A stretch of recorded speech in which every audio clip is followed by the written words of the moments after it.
Saludos. A continuación les mostraré el proceso de inspección del motor de combustión interna. Iniciamos. Una vez que el motor esté desarmado, efectuamos un reconocimiento visual de todas sus partes, con el objetivo de identificar si algún componente defectuoso impide el correcto funcionamiento del motor. Para tal propósito, debemos obtener sus dimensiones actuales y compararlas con las especificaciones del fabricante, dependiendo de la diferencia de valor de la pieza extraída y el valor original, determinando el nivel de desgaste. De esta forma se conocerá si los elementos internos del motor deben ser reemplazados o reparados. Las herramientas que se utilizarán para la inspección en los elementos internos del motor son calibrador pie de rey, micrómetro de interiores y exteriores, reloj palpador, calibrador de láminas y alexómetro.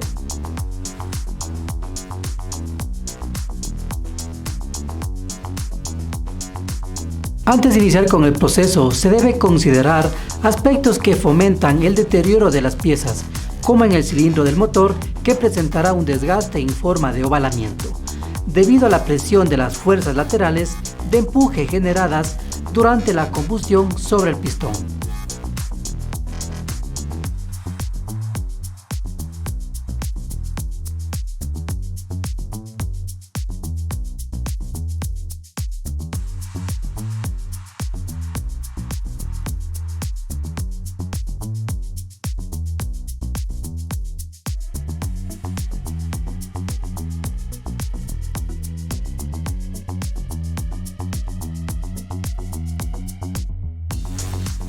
Por este motivo, el nivel de ovalamiento se debe medir con el alexómetro de 2 puntas, realizando 2 cálculos, una en el eje Y y otra en el eje X.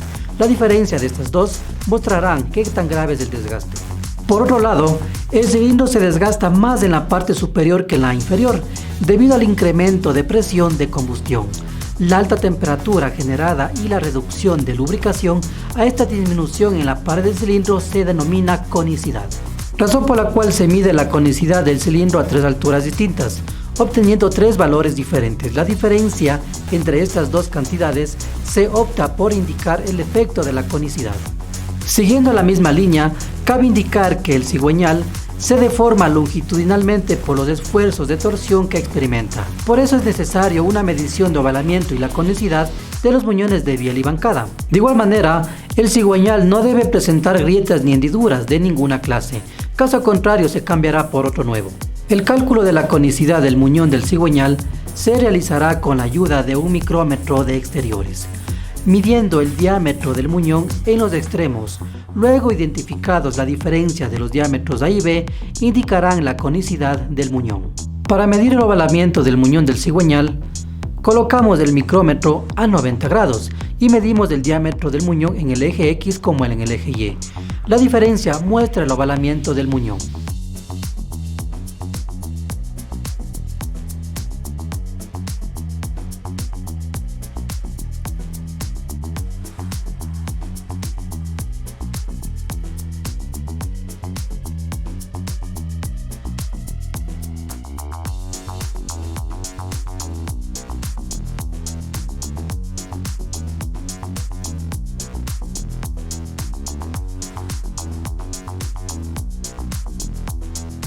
Seguidamente, para verificar la excentricidad, ubicamos el cigüeñal sobre unos apoyos para que gire libremente.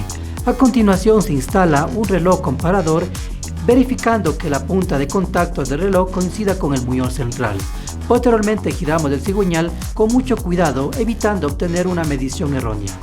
El valor permisible de la excentricidad del cigüeñal no debe superar las 12 milésimas de pulgada. Por otro lado, es imprescindible mencionar que la culata de un motor está sometido en el funcionamiento a grandes temperaturas y elevadas presiones, que producen dilataciones importantes, seguidas de las correspondientes contracciones al enfriarse el motor una vez estacionado. Como consecuencia, pueden producirse deformaciones permanentes e incluso grietas, que dificulten el buen funcionamiento del motor. Por consiguiente, la planicidad del cabezote se verifica utilizando una regla metálica y un calibrador de láminas, midiendo en los 2 bordes laterales y de forma cruzada. Este valor no debe ser menor a 4 centésimas de milímetro.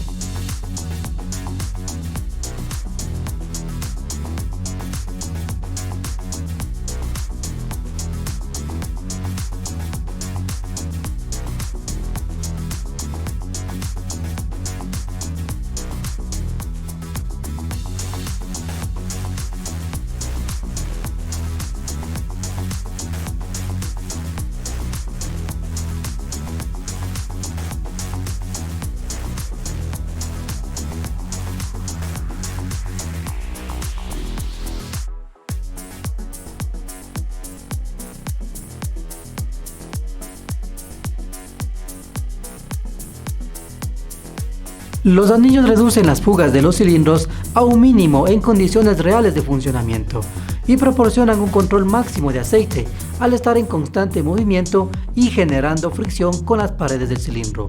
Sufren desgaste, es por ese motivo que se deben comprobar la separación entre anillos y su estría, así como la separación de las puntas de anillo. La separación entre puntas de anillo y luz lateral entre el anillo de pistón y la acanaladura no debe sobrepasar las especificaciones recomendadas por el fabricante.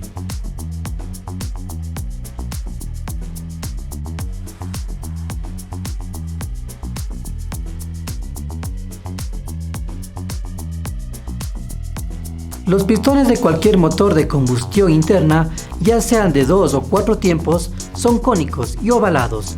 De este modo se controla la dilatación en su funcionamiento. Para obtener el diámetro hay que calcular entre 10 a 12 milímetros de la falda del pistón con la parte contraria del bolón.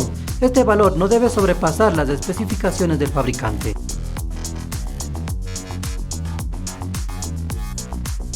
Los elementos internos del motor de combustión interna están en constante movimiento, sometidos todo el tiempo a fricción y a elevadas temperaturas. Con el pasar del tiempo, sus elementos tienden a desgastarse. Aplicar el proceso técnico de inspección de cada una de sus partes permite verificar el estado actual de las piezas y determinar si la sustitución de cada una de ellas es emergente. Gracias, hasta la próxima.